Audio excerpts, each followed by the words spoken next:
Pour ce nouveau Vendredi Culture, nous nous intéressons à l'un des monuments les plus emblématiques de Paris, le Sacré-Cœur. Mais savez-vous que l'histoire du Sacré-Cœur est liée à celle du 20e arrondissement ? On vous explique. La basilique du Sacré-Cœur de Montmartre, dite Vœu national, est située au sommet de la butte Montmartre dans le 18e arrondissement, à 130 mètres d'altitude, soit le point le plus haut de la capitale. De quoi l'entendre de loin lorsque sa cloche, la plus grosse du monde, sonne. Chaque année, 11 millions de pèlerins y viennent et c'est le second monument religieux le plus visité à Paris, juste après la cathédrale Notre-Dame.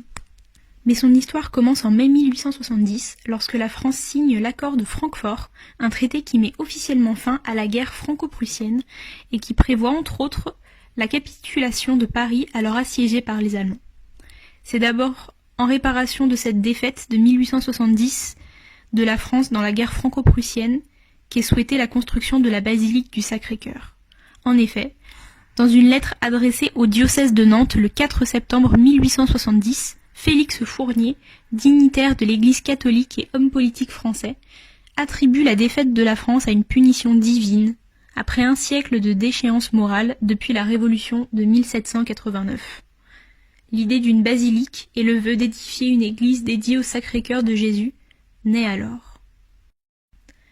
Après cette défaite, les Parisiens, encore humiliés par cette capitulation forcée, sont confrontés le 18 mars 1871 à l'armée, envoyée par le gouvernement d'Adolphe Thiers, et venue récupérer les canons entreposés au sommet de la butte Montmartre. Des canons qui avaient été fabriqués et payés par souscription populaire, c'est-à-dire par les Parisiens eux-mêmes, pour défendre leur ville. Ils refusent alors d'être privés de leurs canons, qu'ils considèrent comme leur propriété. Commence alors une émeute, puis un soulèvement des Parisiens contre le gouvernement d'Adolphe Thiers qui a alors fui à Versailles, et qui marque le point de départ de la Commune de Paris, une administration municipale autonome du gouvernement français. C'est particulièrement dans l'Est parisien qu'elle se fait la plus engagée, avec notamment les quartiers de Montmartre, Belleville et Ménilmontant. Cette révolte va ainsi durer 2 mois et 10 jours, du 18 mars 1871 au 28 mai 1871, avant que la commune ne soit vaincue lors de ce qu'on appelle aujourd'hui la Semaine sanglante, qui se déroule du 21 au 28 mai 1871, et qui débute par l'entrée des troupes de Versailles à Paris. Celles-ci sont alors chargées de récupérer les canons et de réprimer tous ceux qui ne se rendent pas. Une semaine de violence inouïe, durant laquelle les communards parisiens sont alors traqués et massacrés. Les chiffres ne sont pas exacts, mais on nous dit qu'il y a eu entre 6 000 et 20 000 morts. Le poète Rimbaud parle même de murailles rougies, en référence au sang qui coule à flot dans la capitale et des corps qui s'accumulent dans les caniveaux. Les survivants, quant à eux, sont arrêtés et déportés.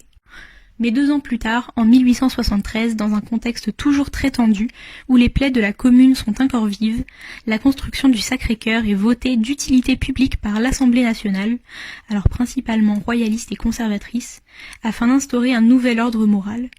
Et c'est sur la butte Montmartre, là même qu'ont été massacrés les communards, qu'est décidée la construction de l'édifice.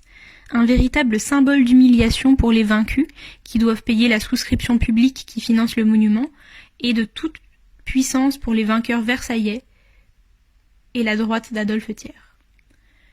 On ne trouve aucune mention de cette volonté de punir le peuple parisien au travers de ce symbole religieux censé racheter les péchés du peuple, mais son emplacement fait déjà débat et est vivement dénoncé par l'opposition de gauche de l'époque. Si le Sacré-Cœur n'a jamais eu vocation à expier les crimes de la Commune, il a malgré tout été construit par un gouvernement opposé aux révolutionnaires, à l'endroit même où 2 ans auparavant, les Parisiens étaient fusillés. La basilique finit d'être achevée en 1923, soit 50 ans plus tard, et a presque tout perdu de son symbole politique. Mais la prochaine fois que vous admirez ce monument, ou passez devant le mur des tiraillés au cimetière du Père-Lachaise, vous pourrez penser à son histoire et à celle des Parisiens de la Commune.